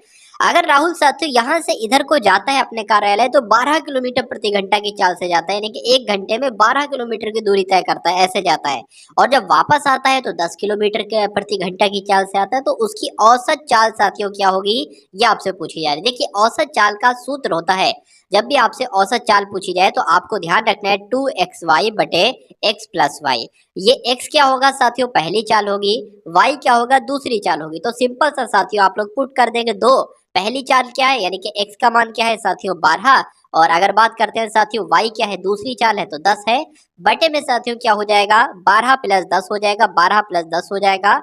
अब अगर बात करें साथियों 12 दूना 24, 24 दाम कितने हो जाएंगे साथियों 240 हो जाएंगे। नीचे आपका साथियों 120 आ जाएगा, 120 नहीं बल्कि 12 और 10 आपका 22 आ जाएगा। इसको अगर कट करेंगे साथियों 2 से कट करेंगे तो यहाँ पर ये आ जाएगा, यानी कि 120 बटे 11 यहाँ पर आया है। अब इसको कट करेंगे 11 एकम 11 हो जाएगा, ठीक है, एक चला जाएगा 10 हो जाएगा। तो यहाँ पर अगर बात करें साथियों पॉइंट लगा देंगे, अब दो नंबर एक साथ काटेंगे तो यहाँ पर अब ऐसे करके लगेगा, ठीक है ना। तो कितना बचा साथियों 10 था, ये यहाँ पर भी 0 लग जाएगा। तो 11 नीम कितने हो जाएंगे साथियों 99 हो जाएंगे, यानी कि 10.9 किलोमीटर प्रति घंटा की चाल उसकी औसत चाल साथियों कहलाएगी। इसलिए आंसर आपका अगर है ऑप्शन नंबर सी के साथ तो बिल्कुल करेक्ट हो जाता है। उसके बाद देखिए कि 300 पर 8% की दर से कितने वर्षों में उतना ब्याज मिलेगा जितना 1600 पर 1.5% की दर से 3 वर्षों में मिलता है, ये आपसे साथियों पूछा जा रहा है। चलिए यहाँ पर साथियों 8 सही 1/2 है, क्या है 8 सही 1/2% की दर से 3 वर्षों में। ये कुछ नहीं साधारण, आपने साथियों एसआई बराबर सुना होगा PRT बटे 100, यानी कि साधारण ब्याज बराबर मूलधन गुणा दर गुणा समय बटे 100। तो यहाँ पर साथियों मूलधन दे रखा है, दर दे रखी है, लेकिन आपसे समय एक तरीके से पूछा जा रहा है। तो मूलधन कितना है 300 है, दर कितनी है साथियों 8% है, वर्ष यहाँ पर पूछ रहे हैं तो वर्ष के लिए हम y यहाँ पर लिख लेंगे, बटे में 100 लगता है, यानी कि ये कह रहा है उतना ब्याज मिलेगा जितना, इसलिए यानी कि बराबर कह सकते हैं 1600 पर 8.5% की अगर बात करें 8 दूना 16, 16 और एक आपका कितना हो जाएगा 17, 17 बटे 2% यहाँ पर आ जाएगा। तो 17 बटे यहाँ पर क्या आ जाएगा साथियों 2 आ जाएगा। गुणा में क्या होगा, अगर बात करें 3 वर्ष की बात की गई तो 3 वर्ष लिख लेंगे, गुणा में साथियों यहाँ पर बटे में 100 लग जाएगा, ठीक है। तो इन दो जीरो से साथियों ये 2 जीरो कट जाएंगे, इस 2 से अगर बात करें ये यहाँ पर 8 आ जाएगा, ठीक है ना। इतना आपको समझ में आ गया होगा। अब यहाँ पर क्या है साथियों 8 गुणा 17 गुणा 3 यहाँ पर है, और इधर को क्या है इन 2 जीरो से साथियों ये 2 जीरो कट जाएंगे आपके, और 8 3 आपका कितना हो जाएगा 24 हो जाएगा, ठीक है। 8 3 आपका 24 हो जाएगा और 24 वाई हो जाएगा। अब अगर बात करें ये 24 साथियों इसके बटे में आ जाएगा तो 24 यहाँ आ जाएगा, यहाँ से 24 हट जाएगा। 8 एकम 8, 8 आपका क्या क्या होता है 8 3 आपका 24 होता है, इस 3 से ये 3 कट जाएगा, यानी कि वाई बराबर क्या आएगा साथियों 17 वर्ष आ जाएगा वाई बराबर, जो कि कौन से ऑप्शन में है साथियों, ऑप्शन नंबर बी में है। तो यही आपका बिल्कुल करेक्ट आंसर है। अब उसके बाद देखिए कोई धनराशि 10% चक्रवृद्धि वार्षिक दर से 3 वर्षों में 6555 हो जाती है, वो धनराशि क्या है, वो मूलधन आपसे एक तरीके से पूछा जा रहा है। देखिए अगर आर यहाँ पर साथियों कितना दे रखा है 10% दे रखा है, और टी की अगर बात करें यानी कि समय कितना दे रखा है 3 वर्ष का दे रखा है, और ए कितना दे रखा है 6655 यहाँ पर दे रखा है, तो आपसे पी की वैल्यू पूछी जा रही है, यानी कि मूलधन कितना है। तो आप क्या करेंगे साथियों, एक सूत्र होता है वो आपको भी मालूम होगा, ए बराबर पी 1 प्लस आर बटे 100 की पावर क्या हो जाएगी साथियों टी हो जाएगी। ये फॉर्मूला आपने बचपन में सुना होगा। अब ए की वैल्यू कितनी है 6655 है, ठीक है। पी ही तो आपको ज्ञात करना है साथियों, पी आपको ज्ञात करना है, ठीक है। 1 प्लस आर कितना है 10% है, बटे में 100 आ जाएगा यहाँ पर, और टी यानी कि पावर कितनी है, अगर पावर की बात करें तो 3 वर्ष की बात चल रही है, 3 पावर हो जाएगी। इस जीरो से ये जीरो आपका कट जाएगा, 1/10 आएगा यहाँ पर। अब यहाँ पर सबसे पहले इसको हम लोग लिख लेते हैं जरा, ठीक है। 6655 बराबर पी अब अगर बात करते हैं साथियों, 0 से 0 कट गया। अब 10 की गुणा 1 से होगी, 10 से कम 10, 10 और 1 आपका 11, 11/10 यहाँ पर हो जाएगा। 11/10 होगा ना, पावर 3 लगी है तो इसको 3 बार लिख देंगे साथियों, 11/10, 11/10 और 11/10 यहाँ पर लिख देंगे। अब अगर साथियों बात करते हैं ये कैसे, यानी पी की देखिए वैल्यू याद करना है, तो ये तीनों जीरो क्या हो जाएंगे, ये तीनों जीरो इसके गुणा में लग जाएंगे और ये 11, 11, 11 इसके भाग में आ जाएंगे। तो ऐसे साथियों कहा जा सकता है कि P बराबर, या इधर लिख लेते हैं, P बराबर साथियों कितना हो जाएगा, 6655। ये 3 जीरो है ना, 3 जीरो इधर लग जाएंगे और ये साथियों क्या लग जाएगा, 11 गुणा 11 गुणा 11। अब अगर बात करें 11 कम 11 होगा, 11 छंग आपका कितना हो जाएगा साथियों, 66 हो जाएगा। 55 है ना, दो संख्याओं को एक साथ कट करेंगे तो जीरो लगाएंगे, 11 पंजे आपका क्या हो जाएगा, 55 हो जाएगा, यानी कि 605 और 3 जीरो आ जाएंगे, जिसको हम यहाँ पर लिख लेते हैं। ठीक है ना, चलिए 605 और 3 जीरो यहाँ पर लग गए। अभी नीचे क्या है साथियों, 11 गुणा 11 है। अब 11 एकम 11 हो जाएगा, 11 पंजे आपका 55 हो जाएगा, 5 लगेगा 55 हो जाएगा, फिर 11 पंजे 55 हो जाएगा, फिर आपका ये 3 जीरो लग जाएंगे, एक 11 बचा है, 11 एकम 11, 11 पंजे 55, यानी कि 5000 आपका जो आएगा ना साथियों, पी कितना आएगा, मूलधन कितना आएगा, 5000 आएगा, जो कि ऑप्शन नंबर ए में है। तो यही तो साथियों आपका राइट आंसर हो जाता है, और जिनका आंसर यहाँ पर ऑप्शन नंबर ए है बिल्कुल करेक्ट है। उसके बाद देखिए साथियों, नेक्स्ट नंबर का क्वेश्चन आपके स्क्रीन पर है, देखिए। कुछ व्यक्ति एक कार्य को 40 दिनों में कर सकते हैं। यदि 8 व्यक्ति और मिल जाएं तो वही कार्य 10 दिन कम में हो सकता है। तो आरंभ में कितने व्यक्ति लगे थे, ये आपसे पूछा जा रहा है। बहुत आसान सा प्रश्न है। कुछ व्यक्ति एक कार्य को, मान लेते हैं हम इतने व्यक्ति, कितने, एक्स व्यक्ति किसी कार्य को, एक कार्य को 40 दिनों में कर सकते हैं। ठीक है, अगर यदि 8 व्यक्ति और मिल जाए, यानी कि पहले तो एक्स व्यक्ति थे, अब 8 व्यक्ति और मिल गए, तो कितने व्यक्ति हो गए, एक्स प्लस 8 व्यक्ति हो गए। तो 8 व्यक्ति और मिल जाएं तो वही कार्य 10 दिन कम में हो सकता है, यानी कि पहले 40 दिन में हो रहा था, तो अब जब 8 व्यक्ति मिल जाएंगे तो 10 दिन कम में होने लगेगा, यानी कि पहले 40 दिन में हो रहा था तो अब साथियों 30 दिन में होगा। तो आरंभ में कितने व्यक्ति लगे थे, यानी कि x की वैल्यू एक तरीके से पूछी जा रही है, तो इसको सॉल्व कर लो, x का मान आपका निकल जाएगा और वही आपका आंसर होगा। तो 40x यहाँ पर हो जाएगा बराबर 30 की x से गुणा होगी तो 30x हो जाएगा, और साथियों कितना हो जाएगा, प्लस 30 की गुणा 8 से होगी तो 240 आ जाएगा। 8 3 आपका 24 होता है। ठीक है, तो 40x की अगर बात करें, 40x में से ये 30x जाएगा तो कितना बचेगा साथियों, 10x बचेगा। तो 10x बराबर कितना है साथियों, 240 है, यानी कि x बराबर कितना आ जाएगा, 24 आ जाएगा। 24 आएगा तो साथियों यही आपका बिल्कुल राइट आंसर हो जाता है। तो जिनका आंसर यहाँ पर ऑप्शन नंबर बी के साथ है तो बिल्कुल करेक्ट हो जाता है भाई, बहुत बढ़िया, वेरी गुड क्लास। चलिए अब उसके बाद देखिए अगले नंबर का प्रश्न है कि यहाँ पर साथियों देखिए अंडर रूट 50 है गुणा अंडर रूट 20 है, अंडर रूट 54 है, ये एक ही अंडर रूट है, ये दो अंडर रूट नहीं है। ठीक है, तो अंडर रूट 54 है और उसके बाद साथियों क्या है, बटे में है, ये अंडर रूट 200 है। ठीक है, और गुणा क्या है साथियों, अंडर रूट 135 है। देखिए ये भी अंडर रूट में, ये भी अंडर रूट में, ये भी अंडर रूट में, ये भी अंडर रूट में, ये भी अंडर रूट में। तो ऐसा करें ना साथियों, एक बड़ा सा अंडर रूट कर लें हम, और क्या करें, सभी संख्याओं को लिख लें अंडर रूट में, यानी कि अंडर रूट 50 है गुणा अंडर रूट 20 है गुणा अंडर रूट 54 है, और अपॉन में क्या है साथियों, 200 है अंडर रूट में, और साथियों गुणा 135 है। अब यहाँ पर आसानी ये हो जाएगी साथियों, कट जाएगा, जैसे कि 50 से कम 50, 50 चौक आपके कितने हो जाएंगे, 200 हो जाएंगे। 4 एकम 4, 4 पंजे आपका कितना हो जाएगा, 20 हो जाएगा। अब ये 5 एकम 5, 5 दूना 10 आपका, 5 सत्ते 35 हो जाएगा। 27 एकम 27 होता है और 27 दूना आपके कितने होते हैं, 54 होते हैं। तो मुझे यहाँ पर साथियों क्या मिला, मुझे यहाँ पर सिर्फ अंडर रूट का 2 मिला, यानी कि कट पिट करके साथियों अंडर रूट 2 आया। तो इसलिए आंसर आपका किसके ऑप्शन के साथ जाएगा, ए के साथ जाएगा। अंडर रूट 2 आपका बिल्कुल राइट आंसर हो जाता है। अब उसके बाद देखिए अगले नंबर का प्रश्न है कि यदि किसी टैंक के 1/3 भरे होने पर उसमें 80 लीटर पानी आता है, ठीक है, तो उसके आधा भरे होने पर उसमें कितना लीटर पानी आएगा। अब हम सबसे पहले देखिए यहाँ पर ये लिखा हुआ है कि 1/3 भरा हुआ है, यानी कि मान लीजिए ये साथियों बाल्टी है, ठीक है, ये एक हिस्सा है, ये 2 हिस्से है, 3 हिस्से है। तो कुल मिला के 1/3 जब भरा होगा तो उसमें 80 लीटर पानी आएगा। तो हम ये निकालें कि जब उसमें वो पूरी बाल्टी भरी होगी तो उसमें कितने लीटर पानी आएगा। सबसे पहले तो ये निकालेंगे ना, उसके बाद उसमें से आधा पानी हम गायब कर देंगे, आधा बचेगा और वही आपका आंसर होगा। तो कभी भी ऐसा लिखा हो कि 1/3 पानी भरा है तो उसमें 80 लीटर पानी है, या ऐसे लिखो 1/2 पानी भरा है तो उसमें 50 लीटर पानी है, तो कितना पानी होगा? कुछ नहीं, 2 की गुणा 50 से हो जाएगी, 100 हो जाएगा, 100 लीटर पानी कहलाएगा। यहाँ पर लिखा है 1/3 लीटर पानी भरा है और उसमें 80 लीटर पानी कहा जा रहा है, तो उसमें टोटल पानी कितना हो जाएगा? 3 की 80 से गुणा करा लो, 240 आ जाएगा। यानी कि उसमें 240 लीटर पानी भरा है। यानी कि अगर जब वो पूरी बाल्टी भर जाती है तो 240 किलो पानी उसमें आता है। ये पूछ रहे हैं कि अगर आधा भरा है तो उसमें कितना पानी आएगा। अरे भाई, आधा भरा है तो उसमें कितना पानी आएगा? 120 लीटर ही तो पानी आएगा। इसलिए आंसर आपका किस ऑप्शन के साथ जाएगा? 120 लीटर के साथ जाएगा।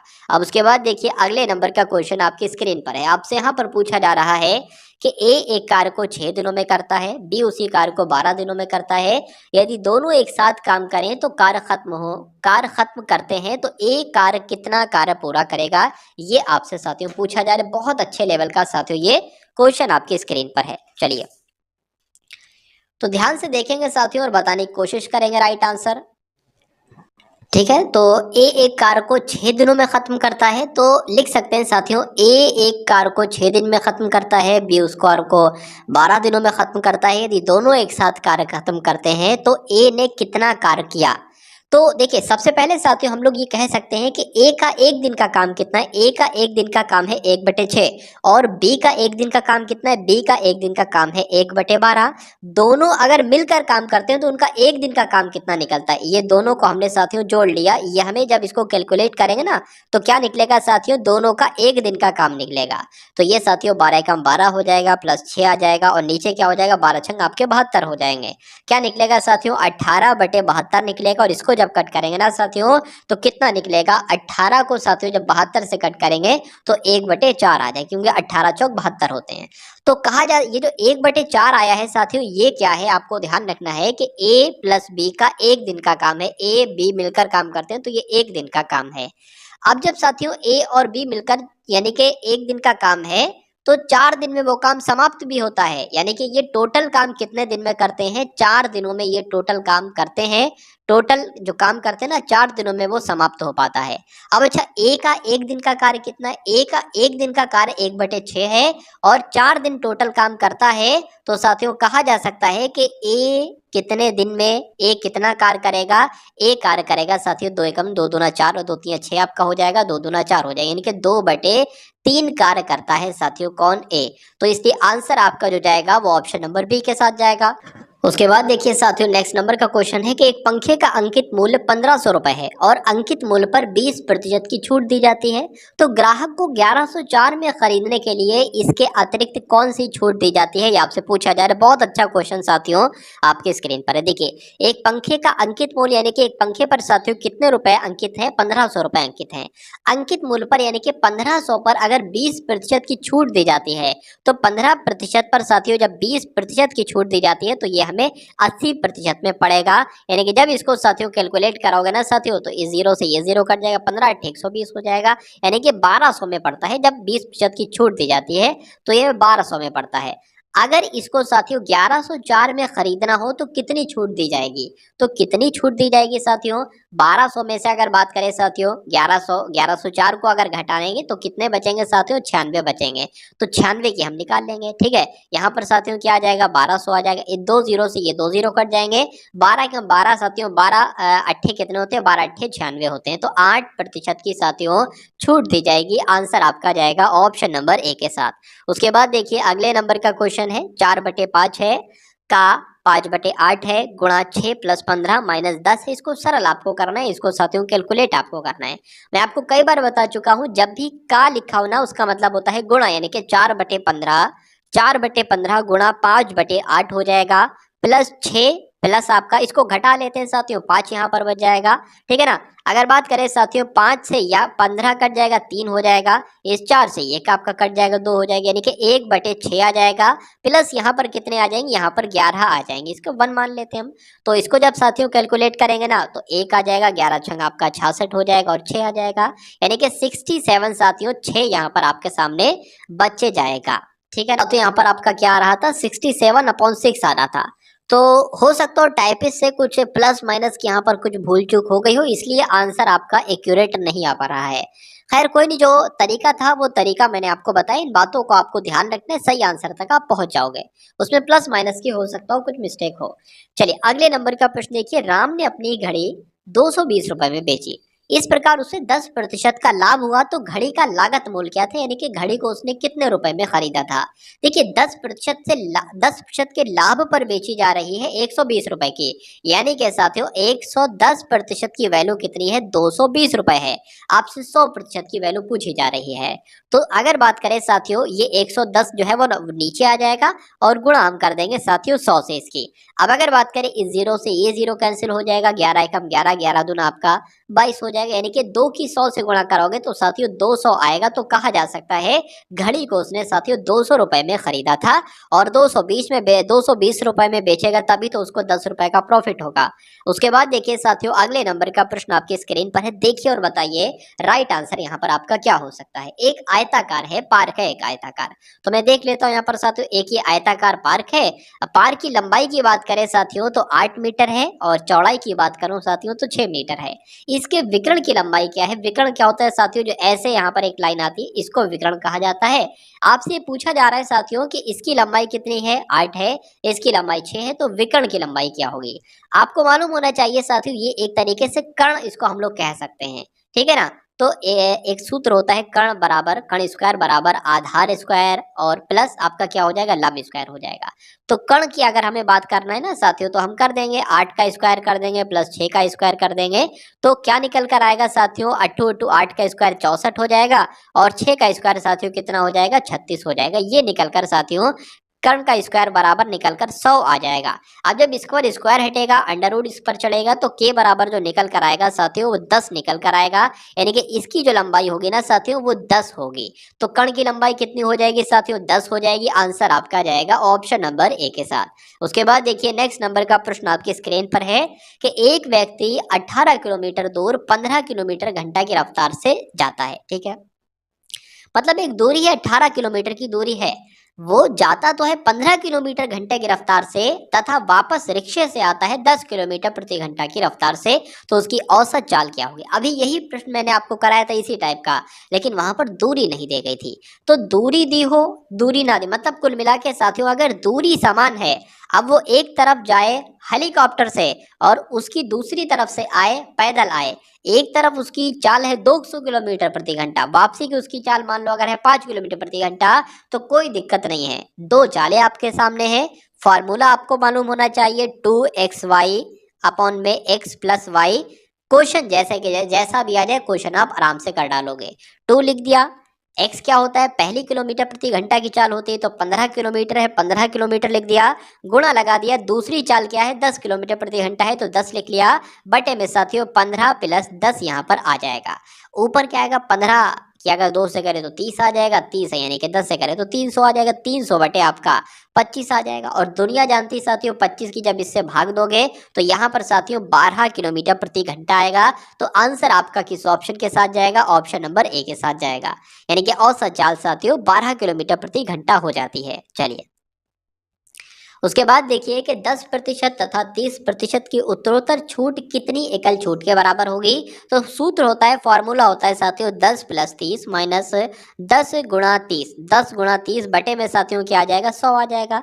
2 जीरो ऊपर 2 जीरो नीचे कट जाएगा, 10 प्लस 30 आपका 40 हो जाएगा, माइनस आपका साथियों 3 एकम 3 3 हो जाएगा, यानी कि 10 40 में से 3 जाएगा साथियों तो 37% बचेगा। आंसर आपका किस ऑप्शन के साथ जाएगा, ऑप्शन नंबर ए के साथ जाएगा। उसके बाद देखिए अगले नंबर का क्वेश्चन आपकी स्क्रीन पर है कि यदि किसी संख्या का 2/7वां भाग 18 है तो उस संख्या का 1/9वां भाग क्या होगा। तो पहले हम वो संख्या तो निकाल लें, फिर उस संख्या का हम 9/8 9वां भाग भी बता देंगे, क्या दिक्कत है। तो किसी संख्या का मैंने आपको बताया था, का जहां पर भी आएगा वहां पर गुणा का निशान लगेगा।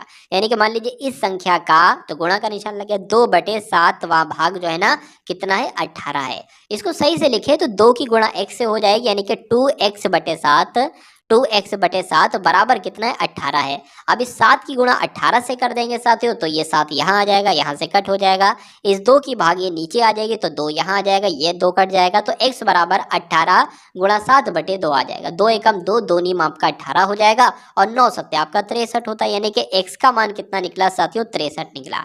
अब यहाँ पर तो उस संख्या का 1/9वां भाग कितना होगा, संख्या ये है, इसका 1/9वां भाग कितना होगा, 9 एकम 9, 9 सत्ते 63 हो जाएगा, 7 एकम 7 हो जाएगा। यानी कि साथियों अगर बात करते हैं ना, 7 आपका आंसर जाएगा, जो कि आपका ऑप्शन नंबर डी में है। तो जिनका आंसर यहाँ पर ऑप्शन नंबर डी है तो बिल्कुल करेक्ट हो जाता भाई, बहुत बढ़िया, वेरी गुड क्लास। तो ये आपने देखे साथियों एसएससी जीडी एग्जाम के लिए पूरे 80 प्रश्न है।